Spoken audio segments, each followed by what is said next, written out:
ਸਤਿ ਸ਼੍ਰੀ ਅਕਾਲ। ਤੁਸੀਂ ਜੁੜੇ ਹੋਏ ਹੋ ਪੰਜਾਬੀ ਰੇਡੀਓ ਯੂਐਸਏ ਦੇ ਨਾਲ ਤੇ ਮੈਂ ਹਾਂ ਪ੍ਰਵੀਨ ਸ਼ਰਮਾ ਲੈ ਕੇ ਹਾਜ਼ਰ ਹਾਂ ਪ੍ਰੋਗਰਾਮ ਖਬਰ ਤੇ ਨਜ਼ਰ।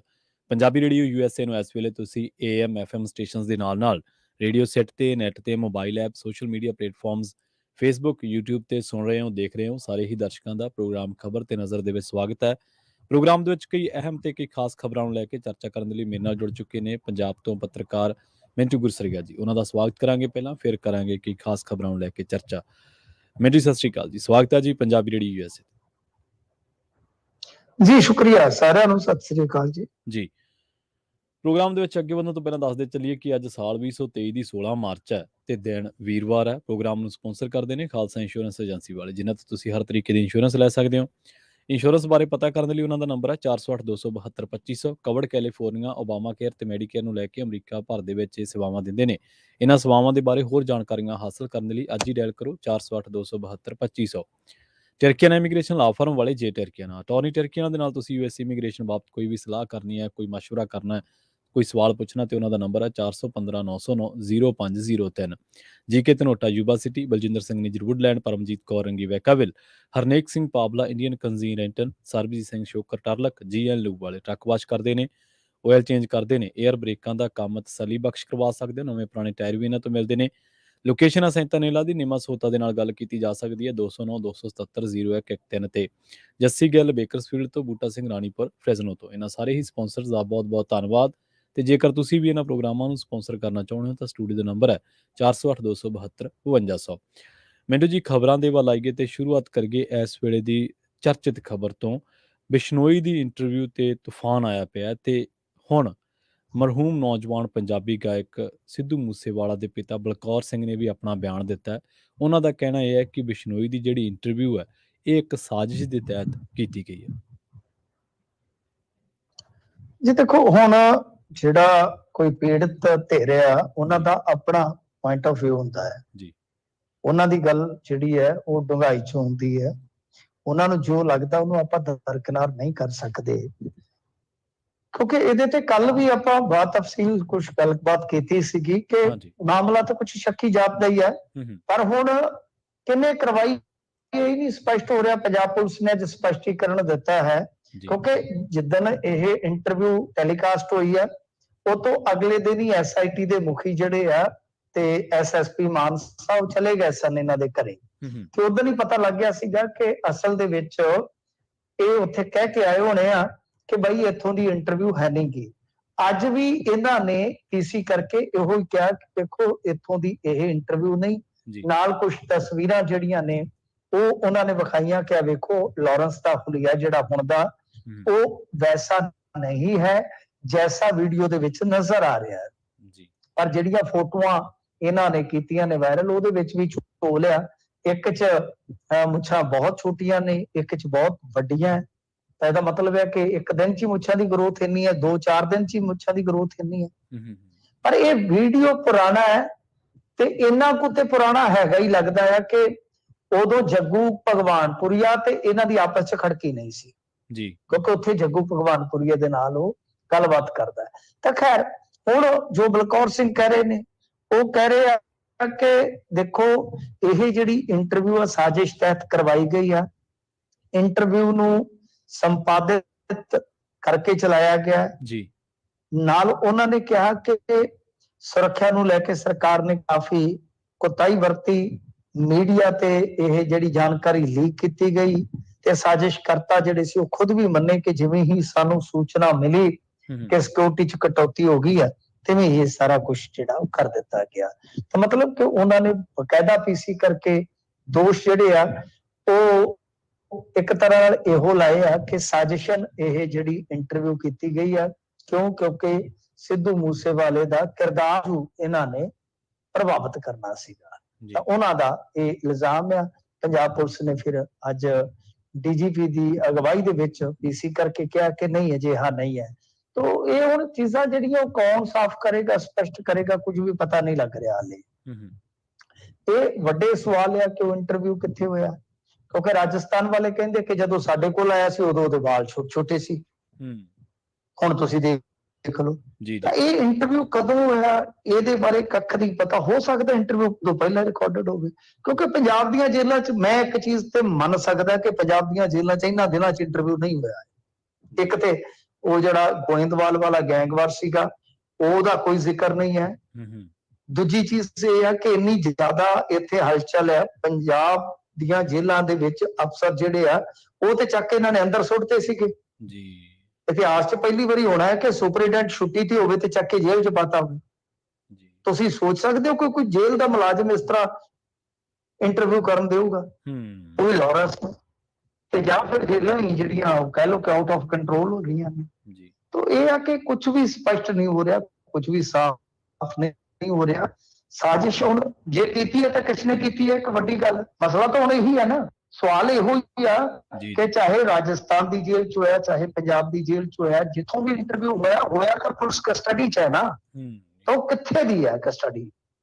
ਇਹ ਵੀ ਹੋ ਸਕਦਾ ਕਿ ਜਦੋਂ ਉਹਨੂੰ ਰਾਜਸਥਾਨ ਤੋਂ ਪੰਜਾਬ ਜਾਂ ਪੰਜਾਬ ਤੋਂ ਰਾਜਸਥਾਨ ਜਾਇਆ ਗਿਆ ਉਦੋਂ ਰਿਕਾਰਡ ਕਰ ਲਿਆ ਹੋਵੇ ਜੀ, ਜਾਂ ਜਦੋਂ ਬਥੇਰੀ ਵਾਰੀ ਰਿਮਾਂਡ ਤੇ ਖੜਿਆ ਉਦੋਂ ਕਿਸੇ ਨੇ ਕਰਤਾ ਹੋਵੇ। ਇਹ ਚੀਜ਼ਾਂ ਜਿਹੜੀਆਂ ਨੇ ਹਾਲੇ ਕਹਿ ਲਓ ਅਸਪਸ਼ਟ ਨੇ, ਪਰ ਇਲਜ਼ਾਮ ਆਪਣੀ ਥਾਂ ਤੇ ਆ। ਪੰਜਾਬ ਵਾਲੇ ਕਹਿੰਦੇ ਆ ਕਿ ਸਾਡੇ ਇੱਥੇ ਨਹੀਂ ਹੋਇਆ, ਕਿਸੇ ਦੂਜੀ ਜੇਲ੍ਹ 'ਚ ਹੋਇਆ। ਉਹ ਕਹਿੰਦੇ ਕਿ ਸਾਡੇ ਨਹੀਂ ਹੋਇਆ, ਇਹ ਕਹਿੰਦੇ ਕਿ ਸਾਜ਼ਿਸ਼ਨ ਹੋਇਆ। ਹੁਣ ਜੋ ਵੀ ਹੋਇਆ ਕਿਸੇ ਨੂੰ ਪਤਾ ਨਹੀਂ ਲੱਗ ਰਿਹਾ, ਪਰ ਉਸ ਇੰਟਰਵਿਊ ਨੂੰ ਗੌਰ ਨਾਲ ਸੁਣ ਤੇ ਇੱਕ ਚੀਜ਼ ਜਿਹੜੀ ਸਪਸ਼ਟ ਹੋ ਜਾਂਦੀ ਹੈ, ਉਹਦੇ ਪਿੱਛੇ ਸ਼ਾਇਦ ਮੋਰ ਬੋਲ ਰਹੇ ਨੇ, ਮੋਰ ਜ਼ਿਆਦਾ ਰਾਜਸਥਾਨ 'ਚ ਨੇ। ਪੰਜਾਬ ਦੀ ਜਿਹੜੀ ਇਹ ਬਠਿੰਡਾ ਜੇਲ੍ਹ ਜਿਹੜੀ ਖਾਸ ਤੌਰ ਤੇ ਆ, ਇਹਦੇ ਵਿੱਚ ਇਦਾਂ ਦੀ ਸੰਭਾਵਨਾ ਲੱਗਦੀ ਨਹੀਂ, ਕਿਉਂਕਿ ਅਸੀਂ ਵੀ ਆਪਣੇ ਤੌਰ ਤੇ ਪਤਾ ਕੀਤਾ, ਕਹਿੰਦੇ ਕਿ ਇੱਥੇ ਜਿਹੜਾ ਨੈਟਵਰਕ ਆ ਉਹ ਬਿਲਕੁਲ ਜਾਮ ਰਹਿੰਦਾ ਹੈ। ਹੋ ਵੀ ਸਕਦਾ ਕੋਈ ਕਰਾਮਾਤ ਹੋ ਗਈ ਹੋਵੇ, ਐਸਾ ਵੀ ਕੋਈ ਗੱਲ ਨਹੀਂ, ਪਰ ਜਿੰਨਾ ਕੁ ਸੰਭਾਵੀ ਤੌਰ ਤੇ ਅੰਦਾਜ਼ਾ ਲੱਗ ਰਿਹਾ, ਉਹ ਅੰਦਾਜ਼ਾ ਇਹੀ ਲੱਗ ਰਿਹਾ ਕਿ ਇਹ ਇੰਟਰਵਿਊ ਹੋ ਸਕਦਾ ਰਿਮਾਂਡ ਦੌਰਾਨ ਜਾਂ ਆਵਾਜਾਈ ਦੌਰਾਨ ਜਾਂ ਕਿਸੇ ਹੋਰ ਸਟੇਟ ਦੀ ਜੇਲ੍ਹ 'ਚ ਵੀ ਹੋਇਆ ਹੋ ਸਕਦਾ। ਬਾਕੀ ਪੰਜਾਬ ਵਾਲੀ ਜੇਲ੍ਹ ਦੀ ਸੰਭਾਵਨਾ ਤੋਂ ਇਨਕਾਰ ਨਹੀਂ ਕੀਤਾ ਜਾ ਸਕਦਾ ਕਿ ਸ਼ਾਇਦ ਪਹਿਲਾਂ ਉਹ ਰਿਕਾਰਡ ਹੋ ਚੁੱਕਾ ਹੋਵੇ। ਪਰ ਜੇ ਪਹਿਲਾਂ ਰਿਕਾਰਡ ਹੋ ਚੁੱਕਾ ਸੀ, ਚੈਨਲ ਨੇ ਰੋਕਿਆ ਕਿਉਂ? ਇਹ ਵੀ ਇੱਕ ਵੱਡਾ ਸਵਾਲ ਹੈ ਨਾ ਜੀ। ਜੀ ਹਾਂਜੀ, ਬਿਲਕੁਲ ਸਵਾਲ ਕਾਫੀ ਨੇ ਮਿੰਟੂ ਜੀ, ਜਿਹੜੇ ਕਿ ਜਿੰਨਾ ਚਿਰ ਸੱਚ ਸਾਹਮਣੇ ਨਹੀਂ ਆਉਂਦਾ ਉਹਨਾਂ ਚਿਰ ਬਣੇ ਰਹਿਣਗੇ। ਆਪਾਂ ਅਗਲੀ ਖਬਰ ਦੇ ਵੱਲ ਵਧੀਏ ਤੇ ਗੱਲ ਕਰੀਏ ਕੋਟਕਪੂਰਾ ਗੋਲੀकांड ਦੀ। ਇਸ ਮਾਮਲੇ ਦੇ ਵਿੱਚ ਪ੍ਰਕਾਸ਼ ਸਿੰਘ ਬਾਦਲ ਨੂੰ ਅਗਾਊਂ ਜ਼ਮਾਨਤ ਮਿਲ ਗਈ ਹੈ, ਸੁਖਬੀਰ ਤੇ ਗ੍ਰਿਫਤਾਰੀ ਦੀ ਤਲਵਾਰ ਲਟਕੀ ਹੈ ਜੀ। ਹਾਂਜੀ ਦੇਖੋ, ਇਹਨਾਂ ਦਾ ਇਹ ਜ਼ਮਾਨਤ ਤੇ ਸੁਣਵਾਈ ਪਹਿਲਾਂ ਹੀ ਹੋ ਚੁੱਕੀ ਸੀਗੀ ਜੀ, ਜਿਹੜਾ ਹੋ ਚੁੱਕੀ ਸੀਗੀ। ਫੈਸਲਾ ਹੀ ਸੁਣਾਉਣਾ ਸੀਗਾ, ਫੈਸਲਾ ਉਹਨਾਂ ਨੇ ਸੁਣਾ ਦਿੱਤਾ ਹੈ। ਤਾਂ ਫੈਸਲੇ ਦੇ ਵਿੱਚ ਇਹਨਾਂ ਬਾਰੇ ਇਹੋ ਹੀ ਉਹਨਾਂ ਨੇ ਕੀਤਾ ਕਿ ਬਈ ਇੱਕ ਨੂੰ ਜ਼ਮਾਨਤ, ਦੂਸਰੇ ਤੇ ਆਫਤ ਹੈ। ਯਾਨੀ ਸੁਖਬੀਰ ਸਿੰਘ ਬਾਦਲ ਹੋਰਾਂ ਨੂੰ ਹੁਣ ਜਾਂ ਤਾਂ ਦੂਸਰਾ ਆਪਸ਼ਨ ਹੈ ਜਿਹੜਾ ਹਾਈ ਕੋਰਟ ਵਾਲਾ, ਉਹ ਇਸਤੇਮਾਲ ਕਰਨਾ ਪਵੇਗਾ ਦਵਾ ਦਵ, ਤੇ ਜਾਂ ਫਿਰ ਹੋ ਸਕਦਾ ਹੈ ਕਿ ਉਹ ਗ੍ਰਿਫਤਾਰ ਵੀ ਹੋ ਜਾਣ। तो इस करके काली काली च सारा कुछ होएगा। हालांकि 23 तरीक की पेशी है, 23 तरीक तक तो मैनू लगता कि एडी कोई खास गलबात नहीं है, पर सरकारां बहुत कुछ कर देंदियां होंदियां, पलट देंदियां होंदियां ने। तो देखो अगे की बनता। पर वड्डा झटका प्रकाश सिंह बादल नूं जिहड़ी जमानत मिली है, वो मैनू लगता कि उन्हां दी उम्र दे लिहाज नाल मिल गई है, उम्र दे लिहाज नाल मिल गई है। नहीं तो दोष तकरीबन इक्को जिहे ही ने। दोष साजिश वाली है, कोई साजिश दे विच मतलब कि शामिल विखाया गया, किसी ने अंजाम दिता विखाया गया, तो दोष तकरीबन इक्को जिहा। परंतु क्योंकि उम्र दराज ने प्रकाश सिंह बादल, ते वैसे तुहानूं याद होना कि दोहरा संविधान वाला जिहड़ा मामला है, ਉਹਦੇ ਵਿੱਚ ਵੀ ਪ੍ਰਕਾਸ਼ ਸਿੰਘ ਬਾਦਲ ਨੂੰ ਇਸੇ ਉਮਰ ਦੇ ਚੱਲਦਿਆਂ ਹੀ ਇੱਕ ਖਾਸ ਰਿਆਇਤ ਦਿੱਤੀ ਗਈ ਸੀ। ਸੋ ਇਹਨਾਂ ਨੂੰ ਜ਼ਮਾਨਤ ਮਿਲ ਜਾਣੀ ਆ, ਪਰ ਹੁਣ ਸੁਖਬੀਰ ਸਿੰਘ ਬਾਦਲ ਦੀ ਕਿਸਮਤ ਦਾ ਫੈਸਲਾ ਹੋਏਗਾ, ਕਿਉਂਕਿ ਆਮ ਆਦਮੀ ਪਾਰਟੀ ਦਾ ਟਿੱਲ ਇਸੇ ਗੱਲ ਤੇ ਲੱਗਿਆ ਕਿ ਚਾਹੇ 2 ਦਿਨ ਹੀ ਸਹੀ ਇੱਕ ਵਾਰੀ ਸੁਖਬੀਰ ਬਾਦਲ ਨੂੰ ਅੰਦਰ ਕਰ ਦਈਏ, ਫਿਰ ਲੋਕਾਂ ਨੂੰ ਕਹਿਣ ਚੁੱਕੇ ਹੋਵਾਂਗੇ ਕਿ ਭਾਈ ਅਸੀਂ ਇਹ ਕਰਕੇ ਦਿਖਾ ਦਿੱਤਾ। ਗਾ ਹੁਣ ਕੋਰਟ ਛੱਡਦੀ ਹੈ ਜਾਂ ਬੰਨਦੀ ਹੈ, ਸਾਨੂੰ ਨਹੀਂ ਪਤਾ। ਸੋ ਇਸ ਕਰਕੇ ਨਿਗਾਹ ਰਹੇਗੀ ਤੇ ਅਕਾਲੀ ਦਲ ਵੀ ਚਾਹੇਗਾ ਕਿ ਜੇ ਇੱਕ ਵਾਰੀ ਜ਼ਮਾਨਤ ਮਿਲ ਜਾਂਦੀ ਹੈ, ਉਸ ਤੋਂ ਬਾਅਦ ਇਹ ਬਿਲਕੁਲ ਸੇਫ ਹੋ ਜਾਣਗੇ, ਤੇ ਫਿਰ ਇਹ ਇੱਕ ਤਰ੍ਹਾਂ ਨਾਲ ਕਹਿ ਲਓ ਕਿ ਅੱਧੀ ਲੜਾਈ ਜਿੱਤ ਜਾਣਗੇ। ਕਿਉਂਕਿ ਸਾਰਾ ਜ਼ੋਰ ਲਾ ਕੇ, ਯਾਨੀ 2 ਸਰਕਾਰਾਂ ਜ਼ੋਰ ਲਾ ਕੇ ਵੀ ਜੇ ਇਹਨਾਂ ਨੂੰ ਅੰਦਰ ਨਹੀਂ ਕਰ ਸਕੀਆਂ, ਤਾਂ ਫਿਰ ਬਹੁਤ ਵੱਡਾ ਇੱਕ ਤਰ੍ਹਾਂ ਨਾਲ ਕਹਿ ਲਓ ਕਿ ਇਹਨਾਂ ਕੋਲ ਕਵਚ ਬਣ ਜਾਏਗਾ ਵਿਰੋਧੀਆਂ ਦੇ ਵਾਰ ਨੂੰ ਰੋਕਣ ਵਾਲਾ, ਕਿ ਬਈ ਅਸੀਂ 2 ਸਰਕਾਰਾਂ ਦੇ ਵਿੱਚ ਵੀ ਕਿਤੇ ਨਾ ਕਿਤੇ ਇਹਨਾਂ ਦੇ ਨਾਲ ਫਾਈਟ ਕੀਤੀ ਹੈ ਕਾਨੂੰਨੀ ਤੇ ਕਾਨੂੰਨੀ ਫਾਈਟ ਦੇ ਵਿੱਚ ਸਾਨੂੰ ਰਾਹਤ ਮਿਲਦੀ ਰਹੀ ਹੈ। ਜੀ। ਅਗਲੀ ਖਬਰ ਦੇ ਵੱਲ ਵਧੀਏ ਮਿੰਟੂ ਜੀ, ਉਹ ਵੀ ਸਰਕਾਰ ਦੀ ਹੋਈ ਹੈ। 1 ਸਾਲ ਪੂਰਾ ਕਰ ਲਿਆ ਜੀ ਸਰਕਾਰ ਨੇ, ਤੇ ਮਾਨ ਸਾਹਿਬ ਕਹਿ ਰਹੇ ਨੇ ਕਿ ਪੰਜਾਬ ਨੂੰ ਰੰਗਲਾ ਪੰਜਾਬ ਬਣਾਵਾਂਗੇ। ਦੇਖੋ ਜਦੋਂ ਆਪੋਜੀਸ਼ਨ ਸੀ ਉਦੋਂ ਵੀ ਰੰਗਲਾ ਪੰਜਾਬ ਬਣਾਉਂਦੇ ਸੀਗੇ, ਜੀ। ਜਦੋਂ ਮੁੱਖ ਮੰਤਰੀ ਬਣ ਗਏ ਉਦੋਂ ਵੀ ਕਹਿੰਦੇ ਰੰਗਲਾ ਪੰਜਾਬ ਬਣਾਵਾਂਗੇ। ਹੁਣ 1 ਸਾਲ ਪੂਰਾ ਹੋ ਗਿਆ ਕਹਿੰਦੇ ਰੰਗਲਾ ਪੰਜਾਬ ਬਣਾਵਾਂਗੇ। ਕਿਤੇ ਅਮਰਿੰਦਰ ਸਿੰਘ ਵਾਂਗੂ ਇਹ ਨਾ ਕਹਿ ਦੇਣ ਕਿ 5 ਸਾਲ ਹੋਰ ਦੇ ਦਿਓ ਪਰ ਰੰਗਲਾ ਪੰਜਾਬ ਬਣਾਵਾਂਗੇ। ਇਹਨਾਂ ਨੇ ਮੰਗਣੇ ਜੇ, ਮੇਰੀ ਗੱਲ ਯਾਦ ਰੱਖ ਲਿਓ। ਠੀਕ ਹੈ। ਇਹ ਗੱਲ ਇਹਨਾਂ ਦੇ ਅੱਜ ਵਰ੍ਹੇਗੰਢ ਤੇ ਮੈਂ ਕਹਿ ਰਿਹਾ ਹਾਂ ਕਿ ਜਦੋਂ ਆਪਾਂ 4 ਸਾਲ ਬਾਅਦ ਸ਼ਾਇਦ ਇਸ ਦੁਨੀਆ 'ਚ ਹੋਵਾਂਗੇ, ਉਮੀਦ ਕਰਦੇ ਹਾਂ ਸਾਰੇ ਜਾਣੇ, ਤਾਂ ਬਈ ਉਦੋਂ ਦੇਖ ਲੈਣਾ ਇਹਨਾਂ ਨੇ 5 ਸਾਲ ਹੋਰ ਮੰਗਣੇ ਜੇ ਕਿ ਆਪਾਂ ਰੰਗਲਾ ਪੰਜਾਬ ਬਣਾਉਣਾ ਜੀ। ਤੇ ਥੋੜਾ ਜਿਹਾ ਕੰਮ ਰਹਿੰਦਾ ਵੀ ਦੇ ਦਿਓ। ਰਾਜਨੀਤਿਕ ਲੋਕ ਇਸੇ ਤਰ੍ਹਾਂ ਕਹਿੰਦੇ ਆ। ਦੇਖੋ ਪ੍ਰਾਪਤੀਆਂ ਇਹਨਾਂ ਨੇ ਆਪਣੀਆਂ ਗਣਾਉਣੀਆਂ ਨੇ ਕਿ ਬਈ 12 ਤੋਂ 15 ਲੱਖ ਲੋਕ ਜਿਹੜੇ ਆ ਮੁਹੱਲਾ ਕਲੀਨਿਕਾਂ ਦਾ ਫਾਇਦਾ ਲੈ ਰਹੇ ਆ, ਸਕੂਲ ਆਫ ਐਮੀਨੈਂਸ ਬਣਾ ਦਿੱਤੇ ਆ ਵਗੈਰਾ ਵਗੈਰਾ। ਉਹ ਸਾਰੀਆਂ ਗੱਲਾਂ ਜਿਹੜੀਆਂ ਪੋਜ਼ਿਟਿਵ ਗੱਲਾਂ ਹੁੰਦੀਆਂ ਨੇ ਉਹ ਇਹਨਾਂ ਨੇ ਕਹਿਣੀਆਂ ਹੀ ਕਹਿਣੀਆਂ, ਪਰ ਵਿਰੋਧੀਆਂ ਦਾ ਕੰਮ ਹੁੰਦਾ ਹੈ ਉਹਨਾਂ ਨੇ ਕਹਿਣਾ ਹੈ ਕਿ ਹਾਂਜੀ ਸਾਰਾ ਕੁਝ ਗਲਤ ਕੀਤਾ ਇਹਨਾਂ ਨੇ, ਲਾਅ ਐਂਡ ਆਰਡਰ ਤੇ ਇਹਨਾਂ ਨੂੰ ਘੇਰਾ ਪੈਣਾ ਹੀ ਪੈਣਾ। ਆਪਾਂ ਨੂੰ ਸਭਨਾਂ ਨੂੰ ਪਤਾ ਹੈ ਇਹ ਆਪਣੇ ਅੰਕੜਿਆਂ ਨਾਲ ਆਪਣੇ ਆਪ ਨੂੰ ਡਿਫੈਂਡ ਕਰਦੇ ਨੇ, ਦੂਸਰੇ ਆਪਣੇ ਅੰਕੜਿਆਂ ਦੇ ਨਾਲ, ਅੰਕੜਿਆਂ ਦੇ ਲਿਹਾਜ਼ ਦੇ ਨਾਲ ਇਹਨਾਂ ਤੇ ਅਟੈਕ ਕਰਦੇ। ਇਹ ਸਾਰਾ ਕੁਝ ਇਸੇ ਤਰ੍ਹਾਂ ਹੀ ਚੱਲਦਾ। ਪਰ ਇਹ ਠੀਕ ਹੈ ਕਿ ਕੁਝ ਚੀਜ਼ਾਂ ਦੇ ਵਿੱਚ ਇਹਨਾਂ ਨੇ ਕਹਿ ਲਓ ਕਿ ਹੱਥ ਅਜਮਾਏ ਆ। ਥੋੜਾ ਆਪਾਂ ਦੇਖਿਆ ਹੀ ਆ, ਕੁਝ ਵਾਅਦੇ ਪੂਰੇ ਕਰਨ ਦਾ ਯਤਨ ਕੀਤਾ, ਕੁਝ ਤੇ ਹਾਲੇ ਇਹਨਾਂ ਨੇ ਹੱਥ ਹੀ ਨਹੀਂ ਪਾਇਆ, ਕੁਝ ਤੇ ਜਾਨੀ ਸ਼ੋਅ ਹੀ ਨਹੀਂ ਹਾਲੇ ਤੱਕ, ਪਰ ਕੁਝ ਨੂੰ ਇਹਨਾਂ ਨੇ ਹੱਥ ਜ਼ਰੂਰ ਪਾਇਆ ਵਾ ਜੀ। ਪਰ ਜੋ ਤਬਦੀਲੀਆਂ ਮਤਲਬ ਕਿ ਬੜੀਆਂ ਤੇਜ਼ੀ ਨਾਲ ਹੋਣੀਆਂ ਚਾਹੀਦੀਆਂ ਸੀ, ਖਾਸ ਤੌਰ ਤੇ ਆਰਥਿਕਤਾ ਦੇ ਲਿਹਾਜ਼ ਨਾਲ, ਉੱਥੇ ਤੁਹਾਨੂੰ ਕੁਝ ਵੀ ਖਾਸ ਨਜ਼ਰ ਨਹੀਂ ਆਏਗਾ। ਇਨਵੈਸਟਮੈਂਟ ਆਈ ਹੈ ਜੀ 40-41 ਹਜ਼ਾਰ ਕਰੋੜ ਦੀ, ਉਹ ਤੁਹਾਡੀ ਇੱਕ ਕੋਈ ਕਹਿ ਲਓ ਕਿ ਰਿਕਾਰਡ ਤੋੜ ਇਨਵੈਸਟਮੈਂਟ ਨਹੀਂ ਹੈ। ਤੁਸੀਂ ਜ਼ੋਰ ਵੀ ਲਾ ਲਿਆ, ਅਮਰਿੰਦਰ ਸਿੰਘ ਦੇ 1 ਸਾਲ ਦੇ ਵਿੱਚ 45,000 ਕਰੋੜ ਤੱਕ ਵੀ ਅੰਕੜਾ ਪਹੁੰਚਿਆ, ਕਿਉਂਕਿ ਮੈਂ ਇਹਦੇ ਤੇ ਖਾਸ ਅੱਖ ਰੱਖਦਾ ਮੈਂ ਇਨਵੈਸਟਮੈਂਟ ਤੇ, ਤਾਂ 45,000 ਕਰੋੜ ਤੱਕ ਵੀ ਅੰਕੜਾ ਗਿਆ ਹੋਇਆ। ਹਾਲੇ ਤੁਸੀਂ ਉਹ ਰਿਕਾਰਡ ਤੋੜਨਾ ਬਾਕੀ, ਪਰ ਤੁਸੀਂ ਉਸ ਨੂੰ ਬਹੁਤ ਵੱਡੀ ਪ੍ਰਾਪਤੀ ਪ੍ਰਚਾਰ ਰਹੇ ਹੋ। ਫਿਰ ਤੁਸੀਂ ਕਹਿ ਰਹੇ ਹੋ ਕਿ ਬਈ ਅਸੀਂ 36,000 ਕਰਜ਼ਾ ਮੋੜ ਦਿੱਤਾ ਹੈ, ਜਦਕਿ ਨਹੀਂ 15,000 ਕਰੋੜ ਕਰਜ਼ਾ ਤੁਸੀਂ ਮੋੜਿਆ, ਬਾਕੀ 20,000 ਕਰੋੜ ਤਾਂ ਵਿਆਜ ਦਾ ਹੀ ਗਿਆ ਨਾ। ਤੇ ਉਹਦੇ ਵਿੱਚ ਤੁਸੀਂ ਫੇਰ ਅੱਗੋਂ 30-40 ਹਜ਼ਾਰ ਕਰੋੜ ਰੁਪਈਆ ਫਿਰ ਚੱਕੀ ਬੈਠੇ ਹੋ ਤਾਂ ਨਾ ਉਧਰੋਂ। ਸੋ ਗੱਲ ਇਹ ਆ ਕਿ ਜਿੱਥੇ ਆਰਥਿਕਤਾ ਦਾ ਮਸਲਾ ਬਣਦਾ ਨਾ ਕਿ ਉੱਥੇ ਜੇ ਤੁਸੀਂ ਕੁਝ ਵੱਡਾ ਕਰੋਗੇ ਤਾਂ ਫਿਰ ਵਧੀਆ ਗੱਲ ਹੋਏਗੀ। ਹਾਲਾਂਕਿ ਮੈਂ ਜਿਵੇਂ ਕਿਹਾ ਕਿ ਕੁਝ ਚੀਜ਼ਾਂ ਦੇ ਵਿੱਚ ਇਹਨਾਂ ਨੇ ਹੱਥ ਅਜਮਾਇਆ, ਚੰਗਾ ਵੀ ਕੀਤਾ, ਪਹਿਲ ਕਦਮੀਆਂ ਅੱਛੀਆਂ ਵੀ ਕੀਤੀਆਂ ਨੇ। ਕੁਝ ਮਤਲਬ ਕਿ ਇਹਨਾਂ ਨੂੰ ਹਾਲੇ ਤਜਰਬਾ ਵੀ ਨਹੀਂ ਸੀ ਕੁਝ ਚੀਜ਼ਾਂ 'ਚ, ਲੱਗਦਾ ਕਿ ਇਸ ਸਾਲ ਉਹ ਹੋਰ ਬਿਹਤਰ ਹੋਣਗੀਆਂ। ਪਰੰਤੂ ਜੇ ਤੁਸੀਂ ਕਹੋ ਕਿ ਸਾਰਾ ਕੁਝ ਅਸੀਂ ਡਨ ਕਰ ਦਿੱਤਾ ਹੈ, ਸਾਡੇ ਰਾਜ ਦੇ ਵਿੱਚ ਕੋਈ ਕਮੀ ਨਹੀਂ, ਤੇ ਨਿਰੋਲ ਰਾਜਨੀਤਿਕ ਬਿਆਨ ਤੇ ਹੋ ਸਕਦਾ, ਪਰ ਸੱਚਾਈ ਨਹੀਂ, ਹਕੀਕਤ ਨਹੀਂ ਹੈ। ਬਹੁਤ ਕੁਝ ਹੈ ਜਿਹਦੇ ਵਿੱਚ ਹਾਲੇ ਤੁਹਾਨੂੰ ਕੰਮ ਕਰਨ ਦੀ ਹੋਰ ਜ਼ਰੂਰਤ ਪਵੇਗੀ। ਜੀ। ਅਗਲੀ ਖਬਰ ਦੇ ਵੱਲ ਵਧੀਏ ਮਿੰਟੂ ਜੀ, ਤੇ ਗੱਲ ਕਰੀਏ ਨਿਹੰਗ ਗੁਰਮਿੰਦਰ ਸਿੰਘ ਦੇ ਮਾਮਲੇ ਦੇ ਵਿੱਚ ਨਵਾਂ ਐਂਗਲ ਆ ਗਿਆ ਕੋਈ? ਹਾਂਜੀ ਦੇਖੋ, ਇਹ ਉਹੀ ਮਾਮਲਾ ਹੈ ਜਿਹਦੇ ਵਿੱਚ ਕਿਹਾ ਗਿਆ ਸੀਗਾ ਕਿ ਇਹ ਜਿਹੜਾ ਫੜਿਆ ਜਾਣ ਵਾਲਾ ਹੈਗਾ ਨਿਹੰਗ ਸਿੰਘ, ਇਹ ਅਮਰਤਪਾਲ ਸਿੰਘ ਦਾ ਸਾਥੀ ਹੈ। ਗੁਰਮਿੰਦਰ ਸਿੰਘ ਢੁੱਡੀਕੇ ਇਹਦਾ ਪਿੰਡ ਹੈ, ਮੋਗੇ ਜ਼ਿਲ੍ਹੇ ਦੇ ਵਿੱਚ। ਤੇ ਇਹਨਾਂ ਨੇ ਲੁੱਟ ਖਸੁੱਟ ਦੀ ਨੀਅਤ ਦੇ ਨਾਲ ਹਮਲਾ ਕੀਤਾ ਸੀਗਾ। ਕਾਰ ਸਨੈਚ ਕਰਕੇ ਲੈ ਗਏ ਸਨ, ਕੁਝ ਹੋਰ ਸਮਾਨ ਸਨੈਚ ਕਰਕੇ ਲੈ ਗਏ ਸਨ। ਪਰ ਹੁਣ ਅੰਮ੍ਰਿਤਸਰ ਤੋਂ ਇਹ ਖਬਰ ਆ ਰਹੀ ਆ, ਉਹ ਕਹਿੰਦੇ ਆ ਕਿ ਦਰਅਸਲ ਇਹਦੇ ਵਿੱਚ ਇੱਕ ਲਿੰਕ ਹੋਰ ਜੁੜ ਰਿਹਾ ਹੈ। ਕੋਈ ਕਥਿਤ ਸਾਬਕਾ ਖਾਲਿਸਤਾਨੀ ਹੈ ਜਿਹੜਾ ਇਸ ਵੇਲੇ ਜੇਲ੍ਹ ਦੇ ਵਿੱਚ ਬੰਦ ਆ। ਤਾਂ ਉਹਦੇ ਚ ਇਹ ਕਹਿ ਰਹੇ ਨੇ ਕਿ ਉਸ ਬੰਦੇ ਦਾ ਕੋਈ ਇਹਨਾਂ ਦੇ ਨਾਲ ਝਗੜਾ ਚੱਲ ਰਿਹਾ ਸੀ, ਕੋਈ ਫੈਮਿਲੀ ਮੈਟਰ ਹੋਏਗਾ, ਕੋਈ ਇਹਨਾਂ ਦਾ ਘਰੇਲੂ ਝਗੜਾ ਚੱਲ ਰਿਹਾ ਸੀਗਾ।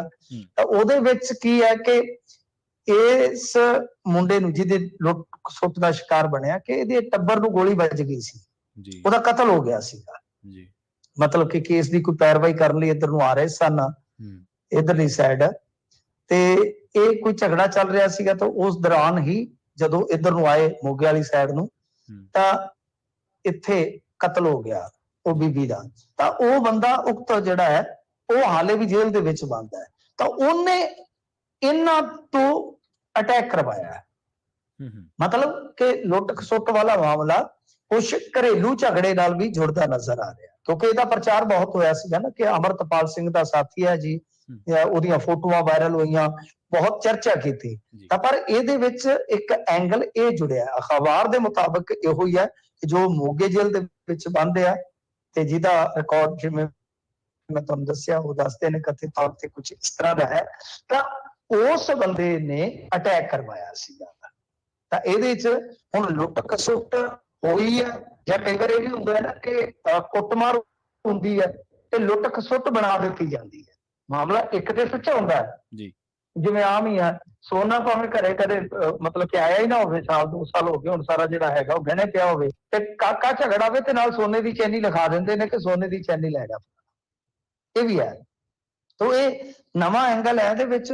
ਹੁਣ ਦੇਖੋ ਇਹਦੇ ਤੇ ਪੁਲਿਸ ਕੀ ਕਹਿੰਦੀ ਹੈ ਕੀ ਨਹੀਂ ਕਹਿੰਦੀ, ਪਰ ਇੱਕ ਅਖਬਾਰ ਨੇ ਇਸ ਐਂਗਲ ਨੂੰ ਕੱਢਿਆ ਕਿ ਦਰਅਸਲ ਝਗੜਾ ਜਿਹੜਾ ਉਹ ਇਹ ਵੀ ਚੱਲਦਾ ਸੀਗਾ। ਜੀ। ਅਗਲੀ ਗੱਲ ਕਰੀਏ ਮਿੰਟੂ ਜੀ ਰਿਸ਼ਵਤ ਦੀ। NRI ਤੋਂ ਰਿਸ਼ਵਤ ਲਈ ਤੇ ਫਿਰ ਬਾਅਦ ਦੇ ਵਿੱਚ ਹੱਥਾਂ ਨੂੰ ਹੱਥਕੜੀ ਪਈ, ਕਿੱਥੋਂ ਦਾ ਮਾਮਲਾ ਜੀ?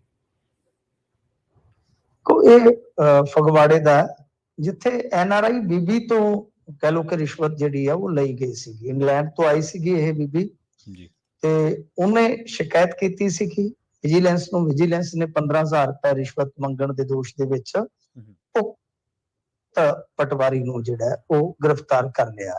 ਦੇਖੋ ਹੁਣ ਪਟਵਾਰੀ ਜਿਹੜੇ ਆ ਕਿਤੇ ਹੜਤਾਲ ਤੇ ਨਾ ਚਲੇ ਜਾਣ।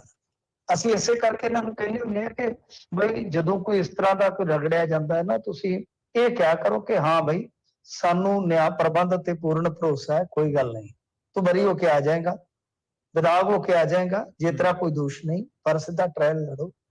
ਜੇ ਕੋਈ ਬਹੁਤਾ ਹੀ ਧੱਕਾ ਕਰਦਾ ਫਿਰ ਤੇ ਲੋਕ ਵੀ ਖੜਦੇ ਨੇ ਤੁਹਾਡੇ ਨਾਲ। ਪਰ ਜਦੋਂ ਤੁਸੀਂ ਏਦਾਂ ਕੋਈ ਬੰਦਾ ਕਿਸੇ ਕੇਸ 'ਚ ਫਸ ਜਾਂਦਾ ਤੇ ਤੁਸੀਂ ਸਾਰੇ ਕਲਮਾ ਸੁੱਟ ਕੇ ਹੜਤਾਲ ਕਰਦੇ ਹੋ ਤਾਂ ਫਿਰ ਲੋਕ ਵੀ ਵਿਰੋਧਤਾ 'ਚ ਆ ਜਾਂਦੇ ਆ। ਇਸ ਤਰ੍ਹਾਂ ਮਤਲਬ ਕਿ ਹਿਸਾਬ ਕਿਤਾਬ ਆ ਕਿ ਇਹ ਫਗਵਾੜਾ ਦੀ ਕਿਸੇ ਨਹਿਰੂ ਨਗਰ ਦੀ ਰਹਿਣ ਵਾਲੀ ਸੀਗੀ ਬੀਬੀ, ਜਿਹੜੀ ਇੰਗਲੈਂਡ ਤੋਂ ਆਈ ਸੀਗੀ। ਪਤੀ ਦੀ ਮੌਤ ਹੋ ਚੁੱਕੀ ਸੀ, ਪ੍ਰਾਪਰਟੀ ਦਾ ਜਿਹੜਾ ਇੰਤਕਾਲ ਸੀ ਉਹ ਆਪਦੇ ਨਾਂ ਇਹਨੇ ਕਰਵਾਉਣਾ ਸੀਗਾ ਤੇ ਪਟਵਾਰੀ ਨੇ ਇਹ ਜਿਹੜਾ ਰੈਵਨਿਊ ਦਾ ਰਿਕਾਰਡ ਹੁੰਦਾ ਇਹਦੇ ਵਿੱਚ ਇੰਤਕਾਲ ਚੜਾਉਣ ਤੇ ਦਰੁਸਤਗੀ ਕਰਨ ਲਈ 25,000 ਰੁਪਇਆ ਮੰਗਿਆ ਸੀ ਹਿਸਾਬ ਨਾਲ। ਮਤਲਬ ਕਿ ਆਮ ਤਾਂ 5, 10, 15,000 ਤੱਕ ਹੁਣ ਮਹਿੰਗਾਈ ਵੀ ਆ, ਇੱਕ ਉਤੋਂ NRI ਵਾਲਾ ਵੀ ਵੱਟਾ ਲੱਗ ਜਾਂਦਾ ਨਾ, ਇਹ ਵੀ ਇੱਕ ਵੱਖਰਾ ਸੈਸ ਆ ਕਰਪਸ਼ਨ 'ਚ ਕਿ ਜੇ ਕੋਈ ਪਤਾ ਲੱਗ ਜਾਵੇ ਕਿ NRI ਦਾ ਮਾਮਲਾ 5-10 ਫਿਰ ਉਹ ਵੀ ਸੈਸ ਲਾ ਦਿੰਦੇ, ਨਾਲ NRI ਸੈਸ ਹੈ, ਨਵਾਂ ਸੈਸ ਹੈ ਇਹਨਾਂ ਦਾ। ਇਸ ਕਰਕੇ ਕਈ ਵਾਰ ਫਿਰ ਕੰਮ ਸਿੱਧਾ ਵੀ ਪੈ ਜਾਂਦਾ ਹੈ, ਕਈ ਵਾਰ ਇਹ ਮਾਮਲਾ ਪੁੱਠਾ ਵੀ ਪੈ ਜਾਂਦਾ ਹੈ। ਸੋ ਇਸ ਬੀਬੀ ਨੇ ਪਟਵਾਰੀ ਟੰਗਾ ਦਿੱਤਾ ਹੈ। ਇਹਦਾ ਮਤਲਬ ਇਹੋ ਆ ਕਿ ਰੈਵਨਿਊ ਡਿਪਾਰਟਮੈਂਟ 'ਚ ਆਪਾਂ ਸਾਰਿਆਂ ਨੂੰ ਬੇਈਮਾਨ ਨਹੀਂ ਕਹਿ ਸਕਦੇ, ਪਰ ਬਹੁਤ ਸਾਰੇ ਬੰਦੇ ਦਾਖੋਰੀ ਕਰਦੇ ਆ ਤੇ ਇਹ ਨਖੇੜਾ ਕਰਨਾ ਬਹੁਤ ਜ਼ਰੂਰੀ ਆ ਕਿ ਜਿਹੜਾ ਬੰਦਾ ਇਸ ਤਰ੍ਹਾਂ ਦਾ ਕੰਮ ਕਰਦਾ ਹੈ ਜਦੋਂ ਉਹ ਫਸ ਜਾਵੇ ਉਹਦਾ ਨਖੇੜਾ ਕਰਕੇ ਚਲੋ, ਉਹਦੇ ਨਾਲ ਨਹੀਂ ਖਲੋਣਾ ਚਾਹੀਦਾ, ਖਾਸ ਤੌਰ ਤੇ ਯੂਨੀਅਨ ਵਗੈਰਾ। ਜੀ। ਤੇ ਰਾਹੁਲ ਗਾਂਧੀ ਦੇ ਬਿਆਨ ਦੀ ਗੱਲ ਕਰੀਏ ਮਿੰਟੂ ਜੀ, ਉਹ ਕਹਿੰਦੇ ਕਿ ਮੈਨੂੰ ਪਾਰਲੀਮੈਂਟ 'ਚ ਹੁਣ ਇਹਨਾਂ ਨੇ ਬੋਲਣ ਨਹੀਂ ਦੇਣਾ। ਦੇਖੋ ਅੱਜ ਸਪੀਕਰ ਨੂੰ ਵੀ ਮਿਲਿਆ ਰਾਹੁਲ ਗਾਂਧੀ ਜੀ, ਕਿਉਂਕਿ ਮੁੱਦਾ ਨਾ ਬੜਾ ਅਜੀਬੋ ਗਰੀਬ ਜਿਹਾ ਹੋਇਆ ਪਿਆ ਇੱਥੇ। ਸਦਨ ਨੂੰ ਹੁਣ ਭਾਜਪਾ ਹੀ ਨਹੀਂ ਚੱਲਣ ਦੇ ਰਹੀ। ਹਿੰਡਨਬਰਗ ਦੀ ਰਿਪੋਰਟ ਤੋਂ ਬਾਅਦ ਭਾਜਪਾ ਹੀ ਤਕਰੀਬਨ ਸਦਨ ਨੂੰ ਰੋਕੀ ਖਲੋਤੀ ਹੈ। ਹੁਣ ਗੱਲ ਇਹ ਹੈ ਕਿ ਰਾਹੁਲ ਗਾਂਧੀ ਨੇ ਤੇ ਜਿਹੜੀ ਗੱਲ ਕਹਿਣੀ ਆ ਉਹ ਕਹਿ ਦਿੱਤੀ। ਉਹ ਕਹਿੰਦਾ ਕੈਮਰੇਜ਼ ਦੇ ਭਾਸ਼ਣ ਦਾ ਇਹ ਰੌਲਾ ਪਾਉਂਦੇ ਆ। ਦੇਖੋ ਬਿਲਕੁਲ ਉਹ ਕਹਿੰਦੇ ਕਿ ਇਹ ਪੂਰਾ ਮਾਮਲਾ ਡਿਸਟਰੈਕਟ ਕਰਨ ਦਾ ਹੀ ਹੈ। ਦਰਅਸਲ ਉਹ ਕਹਿੰਦੇ ਕਿ ਪ੍ਰਧਾਨ ਮੰਤਰੀ ਅਡਾਨੀ ਦੇ ਮੁੱਦੇ ਤੇ ਡਰੇ ਹੋਏ ਆ ਜੀ। ਇਹਨਾਂ ਨੇ PCA ਕੀਤੀ। ਉਹ ਕਹਿੰਦੇ ਕਿ ਮੈਂ ਸੰਸਦ ਦੇ ਵਿੱਚ ਵਿਸਥਾਰ ਪੂਰਵਕ ਤਫਸੀਲ ਦੇ ਨਾਲ ਐ ਪੂਰਾ ਸਮੇਂ ਦੇ ਨਾਲ ਜਵਾਬ ਦੇਣ ਵਾਸਤੇ ਤਿਆਰ ਹੈ। ਜਵਾਬ ਲੈ ਤੇ ਲਓ। ਕਹਿੰਦੇ ਮੈਂ ਸੰਸਦ ਹੈ, ਮੈਂਬਰ ਪਾਰਲੀਮੈਂਟ ਹੈ, ਸੰਸਦ ਮੇਰਾ ਪਲੇਟਫਾਰਮ ਹੈ, ਮੈਨੂੰ ਯੂਜ਼ ਤੇ ਕਰਨ ਦਿਓ। ਮੈਂ ਦੱਸੂਗਾ ਕਿ ਬਈ ਅਡਾਨੀ ਨੂੰ ਸ੍ਰੀਲੰਕਾ, ਬੰਗਲਾਦੇਸ਼ ਤੇ ਆਸਟ੍ਰੇਲੀਆ 'ਚ ਠੇਕੇ ਕਿੱਦਾਂ ਮਿਲੇ ਆ, ਤੁਸੀਂ ਦੱਸੋ। ਪ੍ਰਧਾਨ ਮੰਤਰੀ ਤੇ ਆਸਟ੍ਰੇਲੀਆ ਦੇ PM ਦੇ ਵਿੱਚ ਕੀ ਗੱਲ ਹੋਈ ਹੈ, ਜਾਂ ਜਿਹੜਾ ਕੁਝ ਉਹਨਾਂ ਦਾ ਆਪਸਤਾ ਵਿੱਚ ਹੋਇਆ। ਉਹ ਕਹਿੰਦੇ ਆ ਕਿ PM ਉਹਦਾ ਵੀ ਜਵਾਬ ਨਹੀਂ ਦੇ ਪਾਏ ਜੀ। ਮੈਂ ਮੈਂਬਰ ਪਾਰਲੀਮੈਂਟ ਹੈ, ਮੇਰੀ ਜ਼ਿੰਮੇਵਾਰੀ ਬਣਦੀ ਹੈ। ਤੇ ਗੱਲ ਇਹ ਆ ਕਿ ਜਿੱਥੋਂ ਤੱਕ ਉਹ ਕਹਿੰਦੇ ਆ ਕਿ ਮੇਰਾ ਬਈ ਉੱਥੇ ਬੋਲਣਾ ਸੀਗਾ, ਮੈਂ ਦੇਸ਼ ਦੇ ਖਿਲਾਫ ਕੁਛ ਨਹੀਂ ਕਿਹਾ। ਮੈਂ ਸਿਰਫ ਤੇ ਸਿਰਫ ਭਾਜਪਾ ਦੇ ਖਿਲਾਫ ਬੋਲਿਆ ਤੇ ਜਿੱਥੇ ਵੀ ਮੈਨੂੰ ਮੌਕਾ ਮਿਲੇਗਾ ਮੈਂ ਬੋਲਾਂਗਾ। ਇਹ ਗੱਲ ਸਪਸ਼ਟ ਕਰ ਦਿੱਤੀ ਆ। ਪਰ ਮੈਂ ਜਿਵੇਂ ਤੁਹਾਨੂੰ ਕਿਹਾ ਕਿ ਇੱਥੇ ਹੁਣ ਮਾਮਲਾ ਉਲਟ ਪੁਲਟ ਵੇਖਣ ਵਾਲਾ ਹੈ ਕਿ ਇੱਕ ਪਾਸੇ ਅਡਾਨੀ ਦੇ ਮਾਮਲੇ ਦੇ ਵਿੱਚ ਆਪੋਜੀਸ਼ਨ ਜਿਹੜੀ ਹੈ ਉਹ ਅਗਰੈਸ਼ਨ ਦਿਖਾ ਰਹੀ ਹੈ, ਪਰ ਦੂਸਰੇ ਪਾਸੇ ਰਾਹੁਲ ਗਾਂਧੀ ਦੇ ਇਸ ਭਾਸ਼ਣ ਤੇ ਜਿਹੜਾ ਵਿਦੇਸ਼ ਦੇ ਵਿੱਚ ਹੋਇਆ ਉਸ ਮੁੱਦੇ ਤੇ ਭਾਜਪਾ ਹੀ ਸਦਨ ਦੀ ਕਾਰਵਾਈ 'ਚ ਖੱਪ ਪਾਉਂਦੀ ਹੈ। ਇਹ ਵੀ ਸੱਚ ਹੈ ਨਾਲ ਜੀ। ਤੇ ਮਿੰਟੂ ਜੀ ਗੱਲ ਕਰੀਏ AR ਰਹਿਮਾਨ ਦੀ। AR ਰਹਿਮਾਨ ਨੇ RRR ਜੀ ਨੂੰ ਆਸਕਰ ਮਿਲਿਆ ਹੈ ਗੀਤ ਨੂੰ ਨਾਟੋ ਨਾਟੋ ਨੂੰ, ਉਹਦੇ ਤੇ ਤੰਜ਼ ਕੱਸਿਆ ਜੀ।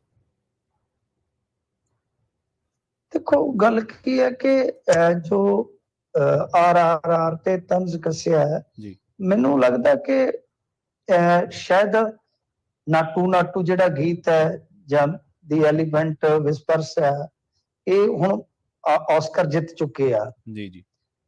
ਇਹ ਸਾਰਾ ਕੁਝ ਜਿਹੜਾ ਹੈ ਉਹ ਮਤਲਬ ਕਿ ਇਹਨਾਂ ਨੇ ਜਿਸ ਤਰ੍ਹਾਂ ਦੀਆਂ ਟਿੱਪਣੀਆਂ ਕੀਤੀਆਂ ਉਹ ਇਹਨਾਂ ਦਾ ਆਪਣਾ ਨਜ਼ਰੀਆ ਹੈ।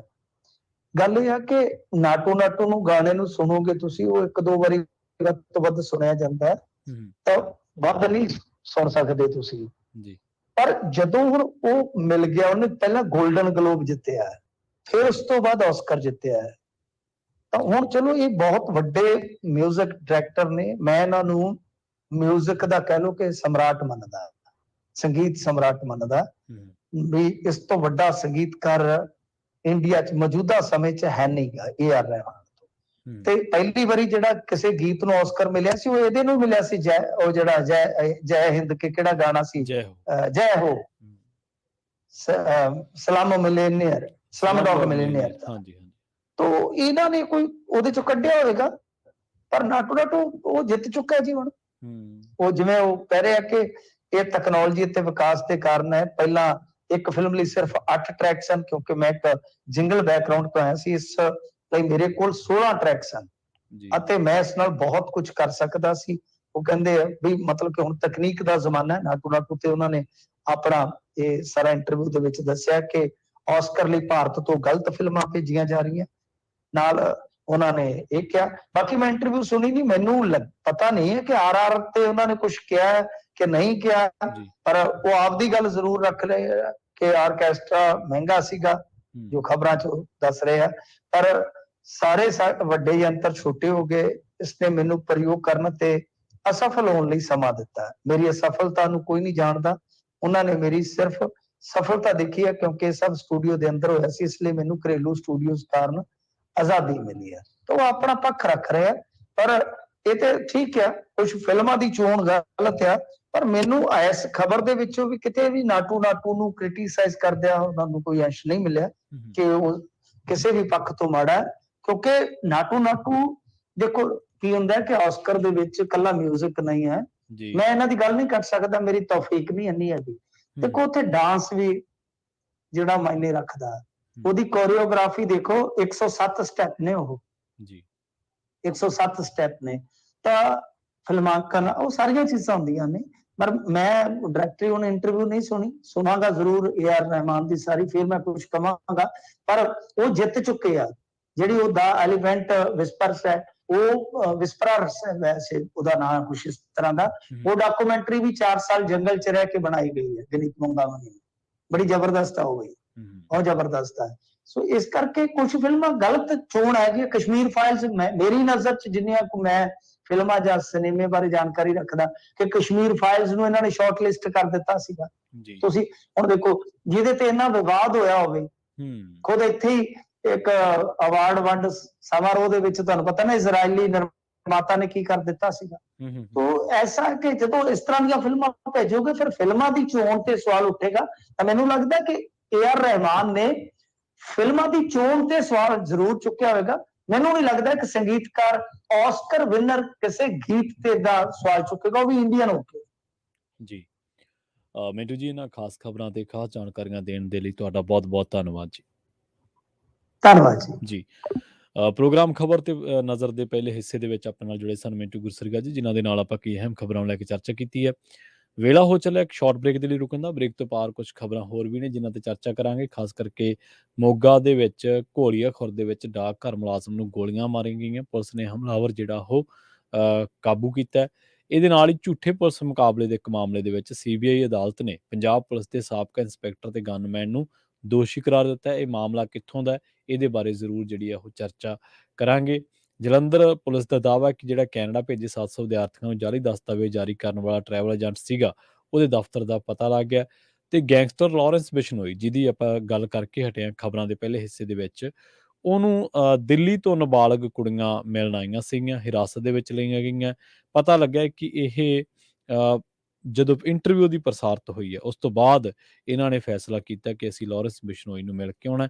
ਹੁਣ ਇਹਨਾਂ ਕੁੜੀਆਂ ਨੂੰ ਹਿਰਾਸਤ ਦੇ ਵਿੱਚ ਲਿਆ ਗਿਆ ਤੇ ਇਹਨਾਂ ਬਾਰੇ ਦੱਸਿਆ ਗਿਆ ਕਿ ਇਹ ਨਾਬਾਲਗ ਨੇ।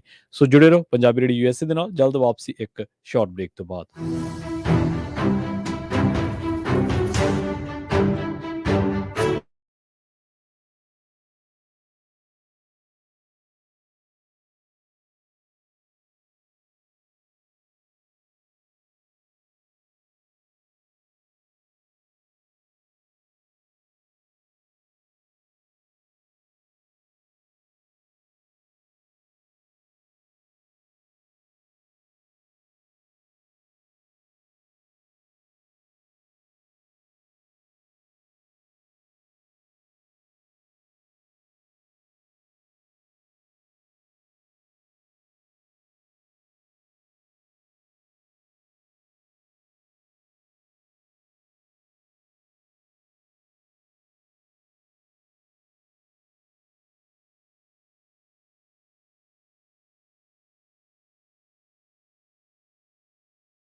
ਬ੍ਰੇਕ ਤੋਂ ਬਾਅਦ ਇੱਕ ਵਾਰ ਮੁੜ ਤੋਂ ਤੁਹਾਡਾ ਸਾਰਿਆਂ ਦਾ ਸਵਾਗਤ ਹੈ ਪ੍ਰੋਗਰਾਮ ਖਬਰ ਤੇ ਨਜ਼ਰ ਦੇ ਵਿੱਚ। ਤੁਸੀਂ ਜੁੜੇ ਹੋਏ ਹੋ ਪੰਜਾਬੀ ਰੇਡੀਓ ਯੂਐਸਏ ਦੇ ਨਾਲ ਤੇ ਮੈਂ ਹਾਂ ਪ੍ਰੋਗਰਾਮ ਦੇ ਵਿੱਚ ਤੁਹਾਡੇ ਨਾਲ ਪ੍ਰਵੀਨ ਸ਼ਰਮਾ। ਪ੍ਰੋਗਰਾਮ ਦੇ ਵਿੱਚ ਵਧਦੇ ਆਪਾਂ ਕੁਝ ਹੋਰ ਖਾਸ ਖਬਰਾਂ ਦੇ ਵੱਲ ਤੇ ਜਿੱਥੋਂ ਗੱਲ ਛੱਡ ਕੇ ਗਏ ਸੀ ਗੱਲ ਉੱਥੋਂ ਸ਼ੁਰੂ ਕਰਦੇ ਹਾਂ। ਲਾਰੈਂਸ ਬਿਸ਼ਨੋਈ ਨੂੰ ਦਿੱਲੀ ਦੀਆਂ ਦੋ ਕੁੜੀਆਂ ਮਿਲਣ ਜੇਲ੍ਹ ਦੇ ਵਿੱਚ ਪਹੁੰਚ ਗਈਆਂ ਤੇ ਇਹ ਦੋਨੇ ਕੁੜੀਆਂ ਨਾਬਾਲਗ ਦੱਸੀਆਂ ਗਈਆਂ ਨੇ, 8ਵੀਂ ਤੇ 9ਵੀਂ ਦੇ ਵਿੱਚ ਪੜ੍ਹਦੀਆਂ ਨੇ। ਪਰਿਵਾਰ ਦੇ ਨਾਲ ਝੂਠ ਬੋਲ ਕੇ ਇਹ ਬਠਿੰਡੇ ਪਹੁੰਚ ਗਈਆਂ। ਜਦੋਂ ਇਹ ਬਠਿੰਡੇ ਪਹੁੰਚੀਆਂ ਤਾਂ ਪੁਲਿਸ ਨੂੰ ਕਹਿੰਦੀਆਂ ਕਿ ਅਸੀਂ ਲਾਰੈਂਸ ਜੇਲ੍ਹ ਦੇ ਵਿੱਚ ਪਹੁੰਚ ਗਈਆਂ। ਪੁਲਿਸ ਨੂੰ ਕਹਿੰਦੀਆਂ ਕਿ ਅਸੀਂ ਲਾਰੈਂਸ ਬਿਸ਼ਨੋਈ ਨੂੰ ਮਿਲਣਾ ਹੈ। ਤਾਂ ਇਹਨਾਂ ਨੇ ਪੁਲਿਸ ਨੇ ਆਖਿਆ ਵੀ ਤੁਸੀਂ ਕਿਵੇਂ ਮਿਲਣਾ, ਉਹ ਤਾਂ ਹਾਈ ਸਿਕਿਉਰਿਟੀ ਦੇ ਵਿੱਚ, ਉਹਨੂੰ ਕੋਈ ਮਿਲ ਨਹੀਂ ਸਕਦਾ ਇੱਦਾਂ। ਤਾਂ ਇਹਨਾਂ ਨੇ ਫਿਰ ਬਾਅਦ ਦੇ ਵਿੱਚ ਜਦੋਂ ਇਹਨਾਂ ਤੋਂ ਪੁੱਛ ਪੜਤਾਲ ਕੀਤੀ ਗਈ ਤਾਂ ਇਹਨਾਂ ਨੇ ਦੱਸਿਆ ਕਿ ਦਿੱਲੀ ਦੀਆਂ ਰਹਿਣ ਵਾਲੀਆਂ ਤੇ ਦੋਨਾਂ ਨੇ ਸੋਸ਼ਲ ਮੀਡੀਆ ਤੇ ਲਾਰੈਂਸ ਦਾ ਇੰਟਰਵਿਊ ਸੁਣਿਆ ਸੀ ਤੇ ਉਸ ਤੋਂ ਬਾਅਦ ਉਹਦੀਆਂ ਫੈਨ ਹੋ ਗਈਆਂ। ਦੋਨਾਂ ਨੇ ਪਰਿਵਾਰ ਨੂੰ ਝੂਠ ਬੋਲਿਆ ਤੇ ਬਠਿੰਡੇ ਜੇਲ੍ਹ ਦੇ ਵਿੱਚ ਲਾਰੈਂਸ ਨੂੰ ਦੇਖਣ ਮਿਲਣ ਉਹਨੂੰ ਪਹੁੰਚ ਗਈਆਂ ਤੇ ਇਹਨਾਂ ਦੇ ਮੋਬਾਈਲ ਫੋਨਸ ਦੇ ਵਿੱਚੋਂ ਉਹਦੀਆਂ ਜਿਹੜੀਆਂ ਲਾਰੈਂਸ ਬਿਸ਼ਨੋਈ ਦੀਆਂ ਜਿਹੜੀਆਂ ਟੀ-ਸ਼ਰਟ ਵਾਲੀਆਂ ਜਾਂ ਪੁਲਿਸ ਕਸਟਡੀ ਵਾਲੀਆਂ ਫੋਟੋਆਂ ਜਿਹੜੀਆਂ ਉਹ ਵੀ ਮਿਲੀਆਂ ਨੇ। ਤੇ ਦੋਨਾਂ ਨੇ ਸੋਸ਼ਲ ਮੀਡੀਆ ਤੇ 2 ਦਿਨ ਪਹਿਲਾਂ ਹੀ ਜਿਹੜਾ ਲਾਰੈਂਸ ਬਿਸ਼ਨੋਈ ਦਾ ਇੰਟਰਵਿਊ ਦੇਖਿਆ ਸੀਗਾ ਤੇ ਉਸ ਤੋਂ ਬਾਅਦ ਉਹ ਕਹਿੰਦੀਆਂ ਕਿ ਅਸੀਂ ਆਪਣੇ ਆਪ ਨੂੰ ਰੋਕ ਨਹੀਂ ਸਕੀਆਂ ਤੇ ਲਾਰੈਂਸ ਬਿਸ਼ਨੋਈ ਨੂੰ ਅਸੀਂ ਦੇਖਣਾ ਚਾਹੁੰਦੀਆਂ ਸੀਗੀਆਂ। ਤੇ ਪਰਿਵਾਰ ਨੂੰ ਕਹਿ ਕੇ ਨਿਕਲੀਆਂ ਕਿ ਅਸੀਂ ਅੰਮ੍ਰਿਤਸਰ ਚੱਲੀਆਂ ਤੇ ਉੱਥੇ ਅਸੀਂ ਸਾਡਾ ਕੋਈ ਕੰਮ ਹੈ ਤੇ ਤਾਂ ਕਰਕੇ। ਸੋ ਖੈਰ ਪੁਲਿਸ ਚਕਰਾ ਗਈ। ਉਸ ਤੋਂ ਬਾਅਦ ਇਹਨਾਂ ਦੋਨਾਂ ਨੂੰ ਵੀ ਜੇਲ੍ਹ ਦੇ ਵਿੱਚ ਭੇਜਿਆ ਗਿਆ ਤੇ ਪਰਿਵਾਰ ਨੂੰ ਵੀ ਜਿਹੜਾ ਉਹ ਜਾਣਕਾਰੀ ਦੇ ਦਿੱਤੀ ਗਈ ਹੈ। ਦੇਖੋ, ਬੰਦਾ ਕਿਹੜਾ ਚੰਗਾ ਹੈ ਕਿਹੜਾ ਮਾੜਾ ਹੈ ਇਹ ਜਾਂਚ ਨੇ ਜਾਂ ਕਾਨੂੰਨ ਨੇ ਤੈਅ ਕਰਨਾ, ਅਸੀਂ ਸ਼ਾਇਦ ਨਹੀਂ ਕਰ ਸਕਦੇ। ਪਰ ਜੇਕਰ ਅਸੀਂ ਜੇਲ੍ਹਾਂ ਦੇ ਵਿੱਚੋਂ ਇੰਟਰਵਿਊਜ਼ ਕਰਾਂਗੇ, ਜੇਕਰ ਜਿਹੜੇ ਬੰਦਿਆਂ ਤੇ ਦੋਸ਼ ਲੱਗੇ ਨੇ, ਜੇਕਰ ਅਸੀਂ ਉਹਨਾਂ ਨੂੰ ਸੈਲੀਬ੍ਰਿਟੀ ਵਾਂਗੂ ਪੇਸ਼ ਕਰਾਂਗੇ ਤਾਂ ਉਹਦਾ ਅਸਰ ਨਾਬਾਲਿਗ ਬੱਚਿਆਂ ਤੇ ਤਾਂ ਪਿਆ ਦੇਖਿਆ ਹੀ ਹੈ, ਉਹਦਾ ਅਸਰ ਸੁਸਾਇਟੀ ਤੇ ਵੀ ਪੈਂਦਾ।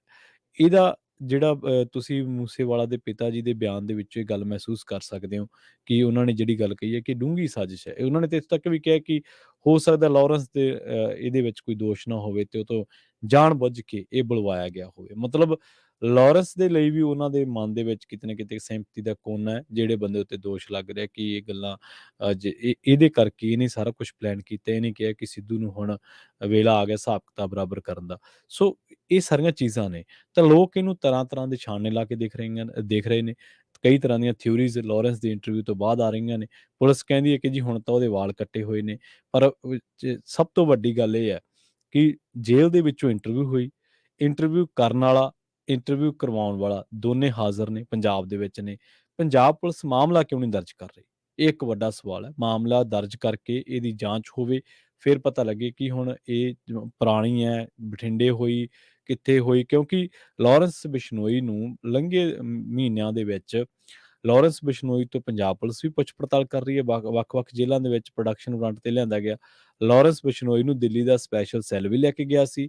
ਲਾਰੈਂਸ ਬਿਸ਼ਨੋਈ ਨੂੰ NIA ਵੀ ਲੈ ਕੇ ਗਈ ਸੀ। NIA ਦੇ ਖਾਸ ਕਰਕੇ ਕੋਈ ਥਾਣੇ ਨਹੀਂ ਹੈ, ਉਹ ਦੂਜੇ ਆਮ ਨੋਰਮਲ ਜਿਹੜੇ ਹਵਾਲਾਤ ਹੁੰਦੀਆਂ ਨੇ ਜਾਂ ਜਿਹੜੇ ਜੇਲ੍ਹਾਂ ਹੁੰਦੀਆਂ ਨੇ ਉੱਥੇ ਹੀ ਰੱਖਦੀ ਹੈ, ਖਾਸ ਕਰਕੇ ਜਿੱਥੇ ਸਪੈਸ਼ਲ ਸੈੱਲ ਰੱਖਦਾ। NIA ਨੇ ਵੀ ਪੁੱਛ ਪੜਤਾਲ ਕੀਤੀ ਸੀ। NIA ਤੋਂ ਬਾਅਦ ਰਾਜਸਥਾਨ ਪੁਲਿਸ ਨੇ ਵੀ ਪੁੱਛ ਪੜਤਾਲ ਕੀਤੀ ਲਾਰੈਂਸ ਬਿਸ਼ਨੋਈ ਤੋਂ।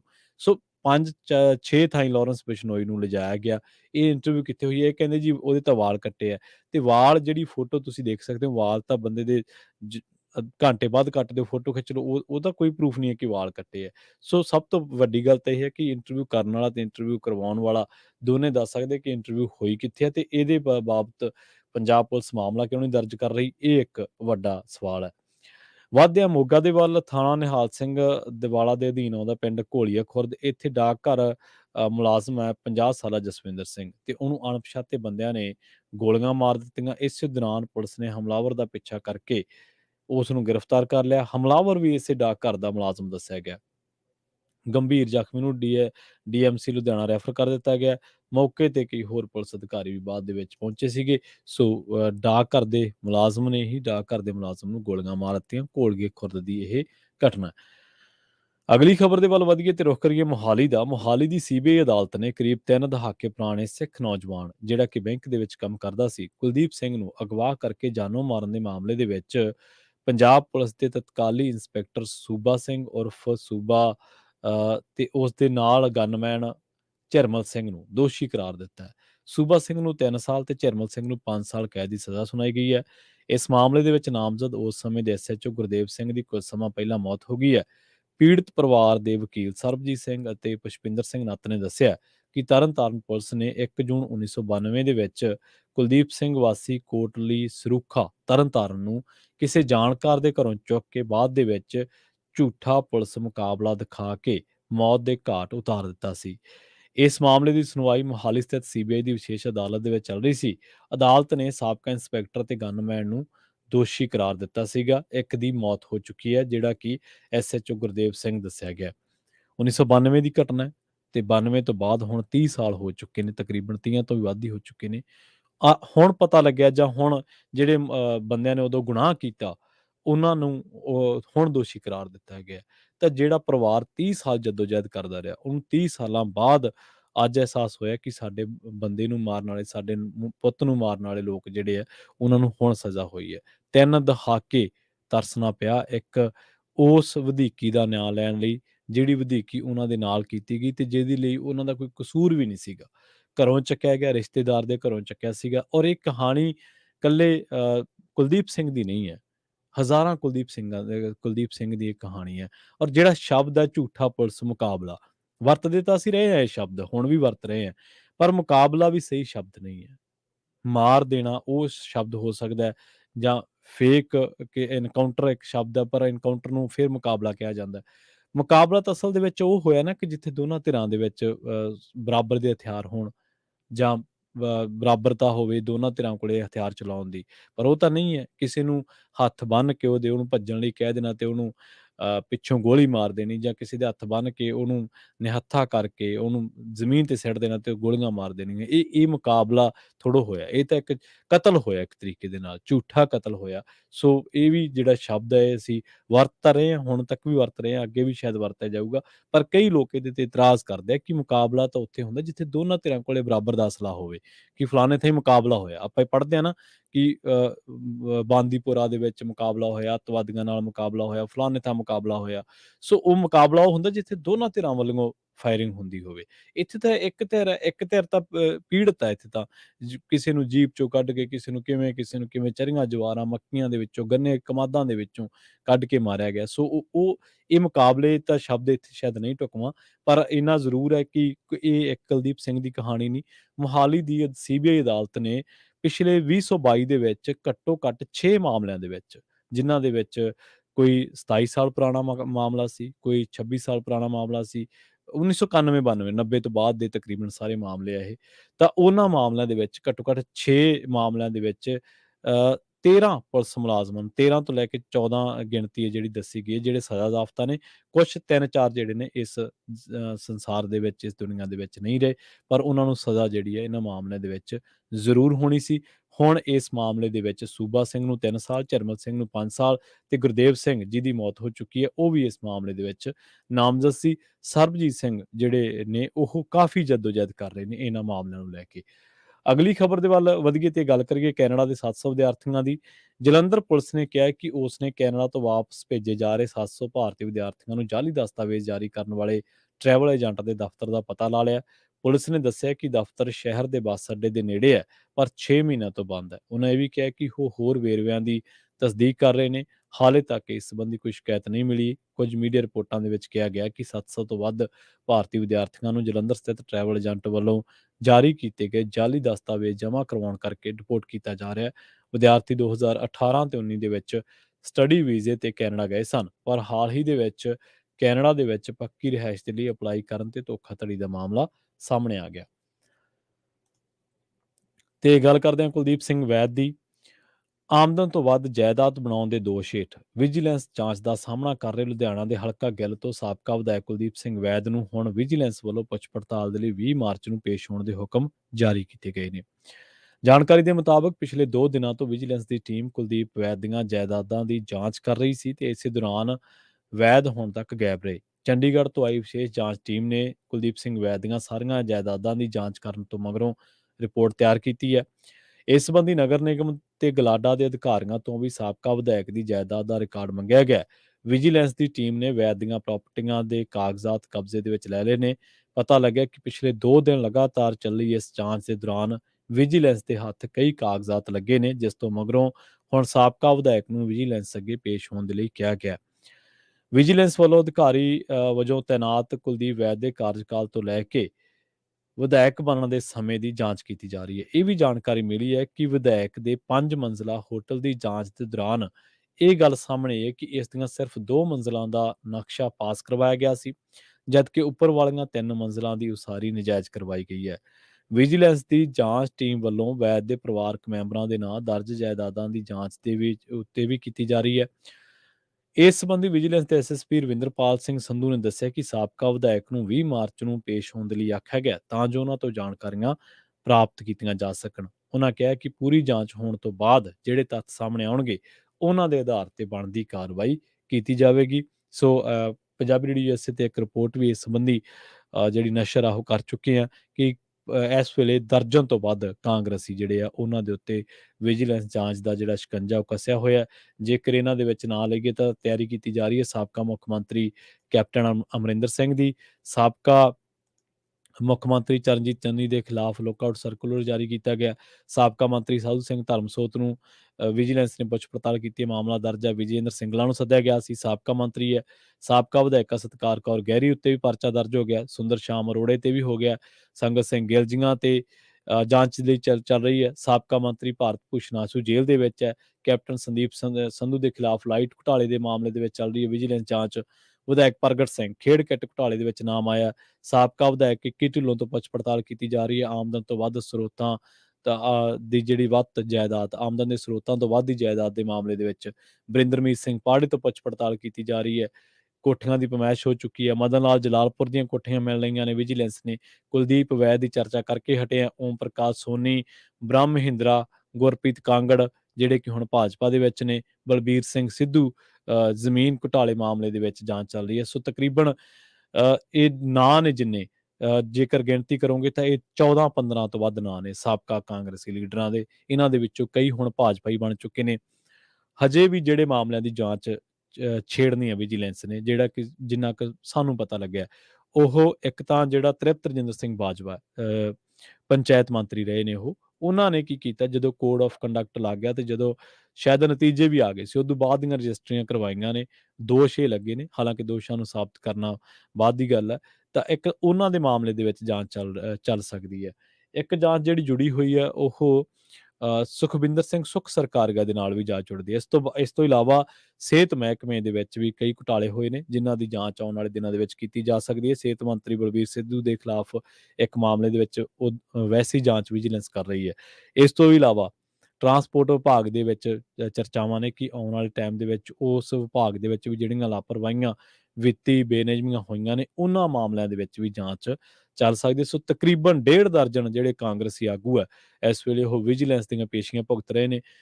ਹੁਣ ਤਾਜ਼ਾ ਖਬਰ ਇਹ ਵੀ ਮਿਲ ਰਹੀ ਸੀਗੀ ਕਿ ਜਿਹੜਾ ਗੋਲਡੀ ਧੂਰੀ ਤੋਂ ਵਿਧਾਇਕ ਹੈ, ਸਾਬਕਾ ਵਿਧਾਇਕ ਹੈ ਗੋਲਡੀ, ਉਹਨੂੰ ਵੀ ਵਿਜੀਲੈਂਸ ਨੇ ਸੱਦਿਆ ਤੇ ਪਰ ਉਹਨੇ ਆਖਿਆ ਕਿ ਮੈਂ ਹਰ ਜਾਂਚ ਦੇ ਲਈ ਤਿਆਰ ਹਾਂ, ਤੁਸੀਂ ਮੈਥੋਂ ਕੁਛ ਵੀ ਪੁੱਛੋ, ਕਦੋਂ ਮਰਜ਼ੀ ਪੁੱਛੋ, ਮੈਂ ਆ ਕੇ ਦੱਸਣ ਦੇ ਲਈ ਉਹਨਾਂ ਚੀਜ਼ਾਂ ਦੇ ਲਈ ਤਿਆਰ ਹੈ। ਜਾਂਦਿਆਂ ਦੀ ਗੱਲ ਕਰਦੇ ਹਾਂ ਇੱਕ ਕੌਮੀ ਖਬਰ ਦੀ। ਯੂਪੀ ਦੇ ਵਿੱਚ ਬੜੀ ਦਰਦਨਾਕ ਘਟਨਾ ਵਾਪਰੀ ਹੈ। ਸੰਭਲ ਜ਼ਿਲ੍ਹੇ ਦੇ ਵਿੱਚ ਕੋਲਡ ਸਟੋਰ ਢਹਿ ਗਿਆ ਤੇ ਇੱਥੇ 20 ਤੋਂ ਵੱਧ ਮਜ਼ਦੂਰਾਂ ਦੇ ਮਲਬੇ ਹੇਠ ਦੱਬੇ ਹੋਣ ਦਾ ਖਦਸ਼ਾ ਹੈ। ਪਤਾ ਲੱਗਿਆ ਕਿ ਘਟਨਾ ਚੰਦੋਸੀ ਦੇ ਮਵਾਈ ਪਿੰਡ ਦੇ ਕੋਲਡ ਸਟੋਰੇਜ ਦੇ ਵਿੱਚ ਵਾਪਰੀ ਹੈ। ਯੋਗੀ ਆਦਿੱਤਿਆਨਾਥ ਨੇ ਤੁਰੰਤ ਅਧਿਕਾਰੀਆਂ ਨੂੰ ਮੌਕੇ ਤੇ ਪਹੁੰਚਣ ਦੇ ਨਿਰਦੇਸ਼ ਦਿੱਤੇ ਨੇ ਤੇ ਇਹ ਵੀ ਕਿਹਾ ਗਿਆ ਕਿ ਜ਼ਖਮੀਆਂ ਦਾ ਇਲਾਜ ਯਕੀਨੀ ਬਣਾਇਆ ਜਾਵੇ ਤੇ ਹੋਰ ਵੱਡੀ ਪੱਧਰ ਤੇ ਬਚਾਅ ਕਾਰਜ ਜਿਹੜੇ ਨੇ ਉਹ ਕੀਤੇ ਜਾ ਰਹੇ ਨੇ। ਇਹ ਵੀ ਪਤਾ ਲੱਗਿਆ ਕਿ ਇਮਾਰਤ ਜਦੋਂ ਢਹਿ ਗਈ ਸੀ ਤੇ ਉਸ ਤੋਂ ਬਾਅਦ ਅਮੋਨੀਆ ਗੈਸ ਲੀਕ ਹੋ ਗਈ ਸੀ। ਫਾਇਰ ਬ੍ਰਿਗੇਡ ਦੀ ਟੀਮ ਨੇ ਬੜੀ ਮੁਸ਼ਕਲ ਦੇ ਨਾਲ ਅੰਦਰ ਪਹੁੰਚ ਕੇ ਗੈਸ ਦਾ ਰਿਸਾਅ ਬੰਦ ਕੀਤਾ ਸੀਗਾ। ਇਸ ਵੇਲੇ ਇੰਨੀ ਕੁ ਸਥਿਤੀ ਖਤਰਨਾਕ ਹੋਈ ਪਈ ਹੈ ਕਿ ਉੱਥੇ ਦਰਜਨ ਤੋਂ ਵੱਧ ਜੇਸੀਬੀ ਮਸ਼ੀਨਾਂ ਮਲਬੇ ਨੂੰ ਹਟਾਉਣ ਦੇ ਵਿੱਚ ਲੱਗੀਆਂ ਹੋਈਆਂ ਨੇ ਤੇ ਹੇਠਾਂ ਦੱਬੇ ਲੋਕਾਂ ਨੂੰ ਕੱਢਣ ਦੇ ਲਈ ਕੰਮ ਕਰ ਰਹੀਆਂ ਨੇ। ਤਕਰੀਬਨ 30 ਤੋਂ ਵੱਧ ਜਿਹੜੇ ਮਜ਼ਦੂਰ ਨੇ ਉਹ ਹੇਠਾਂ ਦੱਬੇ ਹੋਣ ਦਾ ਖਦਸ਼ਾ ਹੈ। 20 ਤੋਂ ਲੈ ਕੇ 30 ਤੱਕ ਇਹਨਾਂ ਦੀ ਗਿਣਤੀ ਦੱਸੀ ਗਈ ਹੈ ਔਰ ਕਈਆਂ ਦੇ ਗੰਭੀਰ ਜ਼ਖਮੀਆਂ ਦੇ ਬਚਣ ਦੀ ਵੀ ਉਮੀਦ ਨਹੀਂ ਹੈ। ਇਹ ਹਾਦਸਾ ਇੰਨਾ ਦਰਦਨਾਕ ਸੀ। ਪ੍ਰੋਗਰਾਮ ਖਬਰ ਤੇ ਨਜ਼ਰ ਨੂੰ ਆਪਾਂ ਇੱਥੇ ਹੀ ਸਮਾਪਤ ਕਰਾਂਗੇ। ਪੰਜਾਬੀ ਰੇਡੀਓ ਯੂਐਸਏ ਦਾ ਅਗਲਾ ਪ੍ਰੋਗਰਾਮ ਅਪਡੇਟ ਅਮਰੀਕਾ ਪ੍ਰੋਗਰਾਮ ਦੇ ਵਿੱਚ ਅੱਜ ਗੱਲਬਾਤ ਹੋਏਗੀ ਟਰੱਕਿੰਗ ਦੇ ਬਾਰੇ। ਤੁਸੀਂ ਇਸ ਮਸਲੇ ਤੇ ਆਪਣੀ ਰਾਏ ਰੱਖ ਸਕਦੇ ਹੋ, ਕਿਸੇ ਵੀ ਤਰ੍ਹਾਂ ਦਾ ਸਵਾਲ ਪੁੱਛ ਸਕਦੇ ਹੋ। ਸਟੂਡੀਓ ਦਾ ਨੰਬਰ ਹੈ 408 272 5200। ਸੋ ਜਲਦ ਅਗਲੀ ਪੇਸ਼ਕਸ਼ ਪੰਜਾਬੀ ਰੇਡੀਓ ਯੂਐਸਏ ਦੀ। ਜੁੜੇ ਰਹੋ ਪੰਜਾਬੀ ਰੇਡੀਓ ਯੂਐਸਏ ਦੇ ਨਾਲ ਤੇ ਆਖਿਰ ਦੇ ਵਿੱਚ ਇੱਕ ਵਾਰ ਫਿਰ ਤੋਂ ਤੁਹਾਨੂੰ ਸਭ ਨੂੰ ਪਿਆਰ ਸਤਿਕਾਰ ਸਹਿਤ ਸਤਿ ਸ਼੍ਰੀ ਅਕਾਲ।